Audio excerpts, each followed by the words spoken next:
Erravalli KCR farm house లో ముగిసిన BRS party parliamentary సమావేశం. సిద్దిపేట జిల్లా ఎర్రవల్లి కేసీఆర్ ఫామ్ హౌస్ లో ముగిసిన బీఆర్ఎస్ పార్టీ పార్లమెంటరీ సమావేశం. ఈ సందర్భంగా నామా నాగేశ్వరరావు మాట్లాడుతూ తెలంగాణకు సంబంధించిన అన్ని అంశాలను పార్లమెంటులో లేవనెత్తుతామన్నారు. కేంద్రం నుండి తెలంగాణకు రావాల్సిన వాటాలు, కృష్ణా బేసిన్లో జరుగుతున్న పెండింగ్ అంశాలు, రాష్ట్రానికి అన్యాయం జరుగుతున్న అన్ని విషయాలను పార్లమెంటులో లేవనెత్తుతామన్నారు. రంజిత్ రెడ్డి మాట్లాడుతూ పార్లమెంటు పార్టీ మీటింగ్లో రాబోయే presidential address, vote on account అనే 2 అంశాలపైన తెలంగాణ రాష్ట్రం కోసం తెలంగాణ బలం గలం బీఆర్ఎస్ పార్టీయే కాబట్టి పార్లమెంటులో తెలంగాణ గలం వినిపించేది బీఆర్ఎస్ ఎంపీలే కాబట్టి తెలంగాణ సత్ఫలితాలు గుర్తించి దిశానిర్దేశం చేయడం జరిగిందన్నారు. దయాకర్ మాట్లాడుతూ పార్లమెంటు సమావేశాల్లో విభజన చట్టంలో పొందుపరిచిన విషయాలపై చర్చించాలన్నారు. బీసీ జనగణన, ఎస్సీ వర్గీకరణ ప్రజల పక్షాన ఉండి ప్రజల కోసం మాట్లాడాలని దిశానిర్దేశం చేశారు. సిద్దిపేట జిల్లా మార్కుకు మండలం మాజీ సీఎం కేసీఆర్ తో ముగిసిన ఎంపీల సమావేశం. ఎర్రవల్లి వ్యవసాయ క్షేత్రంలో ఈ యొక్క సమావేశాన్ని నిర్వహించారు. ఈ నేపథ్యంలో మాజీ మంత్రి హరీష్ రావు మాట్లాడుతూ మేము అధికారంలో ఉన్నప్పుడు విచారణలు చేసి ఉంటే ఎన్ని కేసులు పెట్టి ఉండేవాళ్ళం. ప్రతిపక్షాలు ప్రత్యర్థులపై దాడుల గురించి మేము ఆలోచించలేదు. ప్రజల కష్టాలు ఎలా తీర్చాలన్న విషయంపై మేము ఆలోచించాం. ప్రతిపక్షాలపై ఎలా బురద చల్లాలి, ప్రజల్లో ఎలా బదనాం చేయాలన్న విషయమై కాంగ్రెస్ ప్రభుత్వం దృష్టి సారించింది. మీరు రెచ్చగొట్టినా మేము మీ ట్రాప్లో పడం, ప్రజల పక్షాన పోరాడుతామన్నారు. కేంద్ర ప్రభుత్వం పెండింగ్ పెట్టిన అంశాల మీద మాట్లాడాలి. కంపల్సరీ కేంద్రం నుంచి తెలంగాణ రాష్ట్రానికి రావాల్సిన వాటా గురించి మాట్లాడాలి. అప్పుడు ఒప్పందం చేసుకున్న విభజన చట్టంలో పొందపరిచిన అంశాల మీద మాట్లాడాలి. బీసీ జనగణన మీద మాట్లాడాలి. ఎస్సీ వర్గీకరణ మీద మాట్లాడాలి. అన్ని అంశాలు కూడా గతంలో కేంద్రంలో మాట్లాడి కేంద్రాన్ని ఒప్పించి మనం తీసుకొచ్చుకుంటాం కాబట్టి ఇప్పుడు కూడా కంపల్సరీ ప్రజల పక్షాన ఉండి ప్రజలకు ఏది కావాలో అది కొట్లాడవలసిన అవసరం ఉందని మాట్లాడడం జరిగింది. ఆ అంశాల మీద కూర్చొని మళ్ళీ తర్వాత కూడా ఒకసారి కూర్చొని మాట్లాడుకుందాము అని చెప్పడం జరిగింది. పార్లమెంట్ సమావేశాలు అయిపోయిన తర్వాత మళ్ళీ తీసుకెళ్ళి ఎవరికి ఖరారు చేయలేదు. కంపల్సరీ అందరు పనిచేసేటోళ్ళే కాబట్టి దాదాపు అందరికి ఇస్తారు అనేది ఆలోచన అవుతుంది. కాకుండా అందరు కమిట్మెంట్గా చేయాలనేది ఆలోచన. గతంలో అయితే ఏ విధంగా అయితే ఉద్యమకారులు చేసిందో అదే విధంగా ఉద్యమకారులను కూడా వండదండగా ఉండాలి. ఇది ఎప్పుడు పార్లమెంట్ సెషన్ ముందు మామూలే పార్లమెంట్ పార్టీ మీటింగ్ అవ్వడము. సో దీంట్లో మీరు ఇంత ప్రత్యేకత ఏముంది, మీరు ఇంత వెయిట్ చేస్తున్నారు కాబట్టి దీంట్లో ఇప్పుడు పార్లమెంటరీ పార్టీ మీటింగ్లో రాబోయే 8 years సెషన్ నడిచేది ప్రెసిడెన్షియల్ అడ్రస్ మీద ఉంటుంది, తర్వాత ఓట్ ఆన్ అకౌంట్ బడ్జెట్ ఉంటుంది.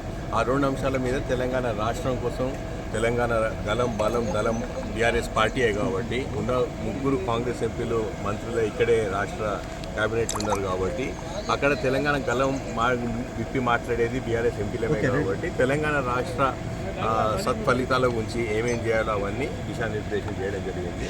ఆ అంశాలకు కన్సర్న్గా మేము మాట్లాడతాం. ఎట్ల అంశాల గురించి ఎందుకు వస్తుందో పార్లమెంటరీ పార్టీ మీటింగ్లో పార్లమెంట్ సెషన్ గురించే మాట్లాడారు. ఇంకా వేరే అంశాలు ఏవి రాలేదు. ఓన్లీ ఆ టాపిక్సే వస్తాయి. ఆ టాపిక్స్ గురించే మాట్లాడతాం. ఏ అంశాలు అన్నది అక్కడ అవసరాల రీత్యా వాళ్ళు ఏమేమి లేవనెత్తుతారో ఏమేమి కావాలో అది ఎప్పటికప్పుడే చూసి మాట్లాడతాం. Thank you. అటువంటి అన్ని విషయాలు కూడా పార్లమెంట్లో లేవనెత్తుతాం. ఏవైతే పెండింగ్ అంశాలు ఉన్నాయో దాంతోపాటుగా ముఖ్యం కనుక చూసినట్టయితే ఈ కేంద్ర ప్రభుత్వం నుంచి రావాల్సినటువంటి ఇష్యూస్, అదేవిధంగా కృష్ణా బేసిన్ ఇష్యూస్, ఏదైతే రాష్ట్రానికి అన్యాయం జరుగుతున్నటువంటి అన్ని విషయాలు కూడా తప్పకుండా కూడా పార్లమెంట్లో లేవనెత్తుతాం. ఈ సెషన్లో ఈ కేంద్ర ప్రభుత్వాన్ని తప్పకుండా కూడా అన్ని విషయాలలో కూడా నిలదీస్తాం. మీరు మాట్లాడాల్సింది మీరు చెప్పలేదా? December 9 రాగానే 2 లక్షల రుణమాఫీ చేస్తామని చెప్పింది మీరు కాదా? మేము రాగానే 4,000 పెన్షన్ ఇస్తాము, డిసెంబర్ నెలలోనే 4,000 పెన్షన్ వస్తుందని మీరు చెప్పలేదా? సోనియా గాంధీ గారే మీ కరెంటు బిల్లులు కడతారు, మీరు బిల్లులు కట్టొద్దని మీరు చెప్పలేదా? మీరు చెప్పిన దాన్ని గుర్తు చేస్తే మీరు అసహనాన్ని వెలగక్కుతా ఉన్నారు. మీరు వీలైతే చెప్పండి, ఎప్పటి నుంచి చేస్తారో చెప్పండి. ప్రజల ప్రేమ పొందే ప్రయత్నం చేయండి, ప్రజలకు ఇచ్చిన మాట నిలబెట్టుకునే ప్రయత్నం చేయండి. కానీ మా మీదేదో బురద జల్లుతామనుకుంటే ప్రజలు అన్ని విషయాలు గమనిస్తారు. ప్రజలు తెలివైనటువంటి వాళ్ళు. ఇలా మీ వ్యాఖ్యలు ఎంత అహంకారపూరితంగా ఉన్నాయనో, తెలంగాణ తెచ్చిన కేసీఆర్ పట్ల మీరు మాట్లాడే భాష అదేనా? తన ప్రాణాన్ని ఫనంగా పెట్టి దశాబ్దాల కలను నిజం చేసింది కేసీఆర్. కేసీఆర్ గారే లేకపోతే తెలంగాణ వచ్చునా? అది ఒక కల కదా.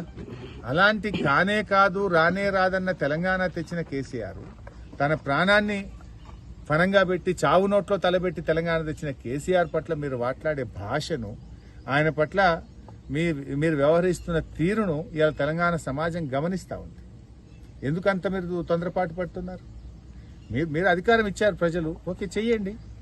420 హామీలు ఇచ్చారు, అమలు చేయండి. ఎప్పుడు చేస్తారో చెప్పండి. మీరు ఇచ్చిన తేదీలకు, మీరు ఇచ్చిన హామీలకు కట్టుబడి పనిచేయండి. సంతోషిస్తాం, మేము కూడా సపోర్ట్ చేస్తాం. మీరు ఇచ్చిన ప్రతి హామీని అమలు చేయాలని కోరుకుంటున్నాం. మీరు అన్ని చేస్తారని ఇంకా మేము నమ్ముతున్నాం. చేయకపోతే ప్రజలు నిర్ణయిస్తారు.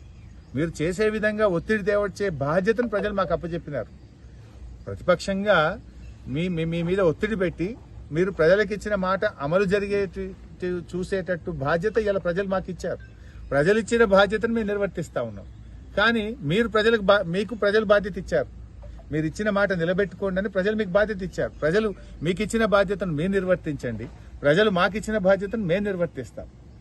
కానీ మీరు అది మర్చిపోయి మాట్లాడితే వాళ్ళ మీద దాడి చేస్తాం, వాళ్ళ మీద బుర్ర జల్లుతాం. మీరు మాట్లాడితే మీరు ఒక రకమైన అహంకారాన్ని ప్రదర్శిస్తూ దాడికి దిగుతున్నటువంటి పరిస్థితి ఉంది. సరే, ప్రజాస్వామ్యంలో ప్రజలు గొప్పవాళ్ళు. మీ అహంకారాన్ని, మీ వ్యవహారాన్ని ప్రజలు గమనిస్తూ ఉన్నారు.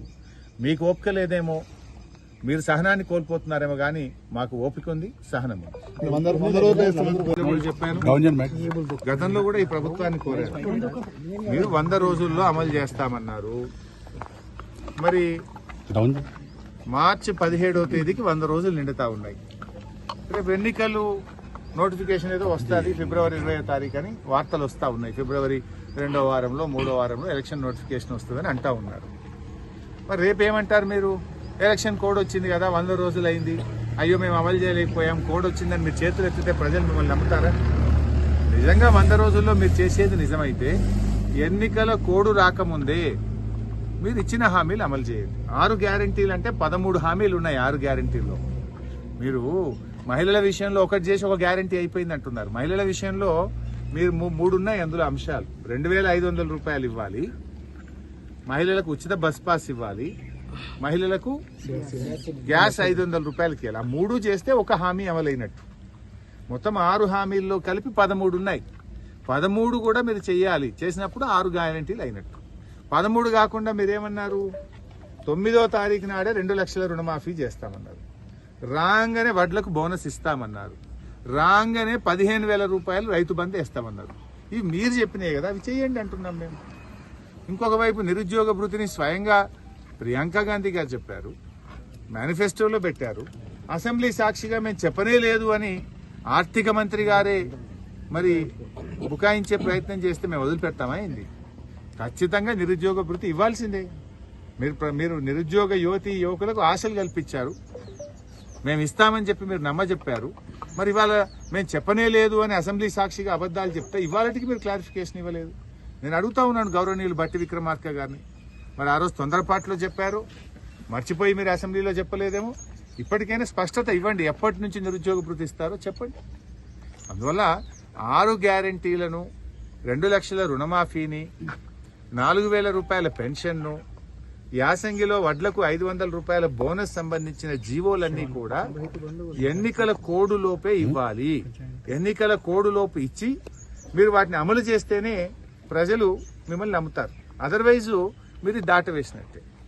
ఇవాళ ప్రజలకు అర్థమవుతా ఉంది, కొద్దిగా ప్రజలకు అర్థమవుతా ఉంది. నిజంగా మీరు మాట మీద నిలబడేది ఉంటే ఎన్నికల కోడ్ రాకముందే 6 గ్యారంటీల్లో భాగంగా ఉన్న 13 హామీలను, 2 లక్షల రుణమాఫీని, 500 రూపాయల పంటలకు బోనస్ను, 4,000 రూపాయల ఆసరా పెన్షన్ను పార్లమెంట్ ఎన్నికలు జరిపే లోపే మీరు ఇవ్వాలని మేము కోరుకుంటా ఉన్నాం. మీరు ఇచ్చిన మాట నిలబెట్టుకుంటారని మేము నమ్ముతా ఉన్నాం. రాబోయే పార్లమెంట్ బడ్జెట్ సమావేశాలపైన అవలంబించాల్సినటువంటి వ్యూహం పైన ఈరోజు BRS party Lok Sabha parliamentary party సమావేశం జరిగింది.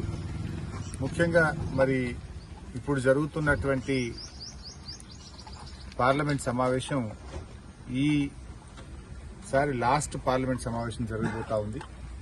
మరి 31వ తేదీ నుంచి బడ్జెట్ సమావేశాలు ప్రారంభమై 10 రోజుల పాటు జరుగుతాయని చెప్పి ఇప్పటికే మరి పార్లమెంట్ నుంచి ప్రకటించిన విషయం కూడా మనందరికీ తెలుసు. అయితే ఈ 10 రోజుల పార్లమెంట్ సమావేశాల్లో బీఆర్ఎస్ పార్టీ తరఫున అటు లోక్సభలో ఇటు రాజ్యసభలో ఏ రకమైనటువంటి వ్యూహాన్ని అవలంబించాలనే దాని మీద దాదాపు 3.5-4 గంటలు చర్చించడం జరిగింది. ముఖ్యంగా కృష్ణా రివర్ మేనేజ్మెంట్ బోర్డుకు మన రాష్ట్ర ప్రాజెక్టులన్నీ అప్పజెప్పాలని అటు బీజేపీ ప్రభుత్వం ఒత్తిడి తేవడం, రాష్ట్రంలో కొత్తగా ఏర్పడ్డ కాంగ్రెస్ ప్రభుత్వం సంతకాలు పెట్టి మరి అందజేస్తామనేటువంటిది ఇది తెలంగాణ రాష్ట్ర ప్రయోజనాలకు గొడ్డలి పెట్టలాంటిది. గత 10 ఏళ్లుగా బీఆర్ఎస్ ప్రభుత్వం కేఆర్ఎంబీకి ప్రాజెక్టులు అప్పచెప్పకుండా కేఆర్ఎంబీకి అప్పచెప్పేయడానికి ముందు మా రాష్ట్ర నీటి వాటా తేల్చండి, ఈ ఆపరేషన్ గైడ్ లైన్స్ ఫైనల్ చేయండి అనే అనేక అంశాల మీద మేము స్పష్టత అడుగుతూ ఆ స్పష్టత ఇవ్వకుండా బోర్డుకు ప్రాజెక్టులు అప్పచెప్పము అని చెప్పి మేము చెప్పాం. కానీ కొత్తగా ఏర్పడ్డ కాంగ్రెస్ ప్రభుత్వం ఢిల్లీలో సంతకాలు పెట్టారని కేంద్ర ప్రభుత్వం మినిట్స్ కూడా బయటకు విడుదల చేసింది. ఒకవైపు రాష్ట్ర మంత్రివర్యులేమో మేము సంతకాలు పెట్టనే లేదు, మేము అప్పచెప్పమంటున్నారు. ఇంకొక వైపు ఢిల్లీకి వెళ్లిన అధికారులు కేఆర్ఎంబీకి అప్పచెప్పడానికి సంతకాలు పెట్టడం, మినిట్స్ అన్ని కూడా అఫీషియల్ మినిట్స్ 2 రాష్ట్రాలు సంతకాలు పెట్టినాయి, కేంద్ర ప్రభుత్వం సంతకం పెట్టింది, ఆ మినిట్స్ అంతా కూడా బయటకు వచ్చినాయి. ఇంకోవైపు మన రాష్ట్ర ఇరిగేషన్ శాఖ అధికారులు నాగార్జున సాగర్ డ్యాం మీద వెళ్తే మాకు కేంద్ర ప్రభుత్వం నుంచి ఆదేశాలు వచ్చాయి అని సిఆర్పీఎఫ్ కానిస్టేబుళ్లు మన ఇంజనీర్లను అటువైపు రానియకుండా అడ్డుకుంటున్నటువంటి విషయాన్ని కూడా మన మీడియాలో పత్రికల్లో చూశాం. అంటే రాష్ట్ర ప్రభుత్వం ఈ రాష్ట్ర ప్రయోజనాల్ని కాపాడడంలో దారుణంగా ఫెయిల్ అయిపోయింది. అందువల్ల ఇది మన రాష్ట్రానికి తీవ్రమైనటువంటి నష్టం కలిగించేటువంటి అంశం. దీని మీద బడ్జెట్ సమావేశాల్లో కేఆర్ఎంబీకి తెలంగాణ ప్రాజెక్టులను అప్పజెప్పే విషయం మీద పార్లమెంట్లో గట్టిగా పోరాడాలని కేంద్ర జలవనరుల శాఖ మంత్రిని కూడా కలిసి పార్లమెంటరీ పార్టీ బృందం మన తెలంగాణ ప్రయోజనాలు కాపాడడం కోసం వారిని కూడా కలిసి మన రాష్ట్ర తరఫున రిప్రజెంటేషన్ కూడా ఇవ్వాలని చెప్పి కూడా ఈరోజు నిర్ణయించడం జరిగింది. ముఖ్యంగా కేఆర్ఎంబీ అనేటువంటిది మన 3 జిల్లాల త్రాగునీరు, సాగునీరు, విద్యుత్ అవసరాలను దెబ్బకొట్టేటువంటి ప్రాజెక్టు, దెబ్బకొట్టేటువంటి నిర్ణయం. ఎందుకంటే అటు నల్లగొండ, మహబూబ్ నగర్, ఖమ్మం జిల్లా తాగునీటి, సాగునీటి అవసరాలు, హైదరాబాద్ తాగునీటి అవసరాలు, ఈ రాష్ట్రానికి హైడల్ జల ఉత్పత్తిలో ఇప్పటిదాకున్న ఫ్రీడమ్ రేపు రాష్ట్ర ప్రభుత్వం కోల్పోయే అవకాశం ఉంది. అందువల్ల ఎట్టి పరిస్థితుల్లో ఈ రాష్ట్ర ప్రయోజనాలు కాపాడాలని, ఎందుకంటే గతంలో కూడా ఇవే 2 పార్టీలు ఆనాడు లోయర్ సీలేరు పవర్ ప్లాంట్ ను మరి బీజేపీ ప్రభుత్వం బిల్లు పెడితే కాంగ్రెస్ పార్టీ మద్దతు ఇచ్చి తెలంగాణకు తీవ్రమైనటువంటి అన్యాయం చేసినాయి బీజేపీ, కాంగ్రెస్ పార్టీ. ఇవాళ కృష్ణా రివర్ మేనేజ్మెంట్ బోర్డుకు తెలంగాణ ప్రాజెక్టులు అప్పచెప్పడం కూడా 2 పార్టీలు బీజేపీ, కాంగ్రెస్ కలిసి ఈ రాష్ట్రానికి తీవ్రంగా మరి నష్టం చేసే విధంగా నిర్ణయం తీసుకున్నారు. ఇవాళ రాష్ట్ర ప్రభుత్వం మేము ఉత్తరం రాస్తామని బుకాయిస్తున్నది. ఇంకొక వైపే మన మినిట్సే బయటకు వచ్చినాయి, ఇంజనీర్లను ఆడ సిఆర్పీఎఫ్ జవాన్లు ఆపుతున్నటువంటి పరిస్థితి. దాని మీద రాష్ట్ర ప్రభుత్వం నుంచి సరైనటువంటి స్పందన రావడం లేదు. అదేవిధంగా మనం మన రాష్ట్రానికి సంబంధించినటువంటి ఇతర అంశాల మీద గతంలో అమిత్ షా గారు ఆదిలాబాద్ జిల్లాకు వచ్చినప్పుడు సిమెంట్ కార్పొరేషన్ ఆఫ్ ఇండియాను పునరుద్దరిస్తామని చెప్పి హామీ ఇచ్చి ఇవాళ మాట తప్పినటువంటి పరిస్థితి. అదేవిధంగా బీసీ జనగణన మీద కూడా వెంటనే నిర్ణయం తీసుకోవాలని, ఈ కులగణన పూర్తి స్థాయిలో బీసీ జనాభా లెక్కల్ని చేయాల్సే విషయంలో కూడా పార్లమెంట్లో బీఆర్ఎస్ పార్టీ గట్టిగా గొంతు వినిపించాలని కూడా నిర్ణయం తీసుకున్నాం. ఇలా అనేక అంశాల మీద అంశాల మీద రాష్ట్ర ప్రయోజనాలు కాపాడే విధంగా ఈ రాష్ట్ర హక్కు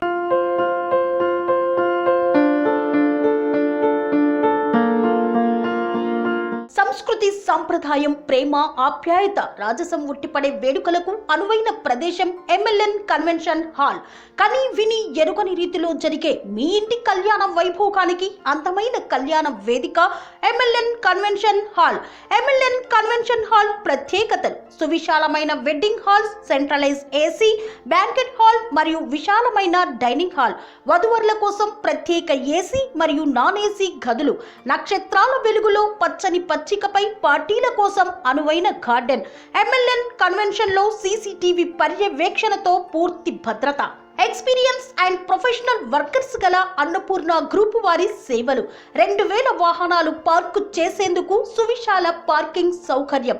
మీ ఇంట జరిగే అన్ని శుభకార్యాలకు, పెళ్లి, reception, engagement, birthdays, get together, corporate events, ఏ ఇతర శుభకార్యాలకైనా అందమైన వేదిక MLN కన్వెన్షన్ హాల్. బుకింగ్ కోసం సంప్రదించండి 7550438888 మరియు 7550428888. మా అడ్రస్ చీర్యాల లక్ష్మీ నరసింహస్వామి దేవాలయం ప్రక్కన, near outer ring road, Keesara junction, Cheeryal గ్రామం, మేడ్చల్ జిల్లా.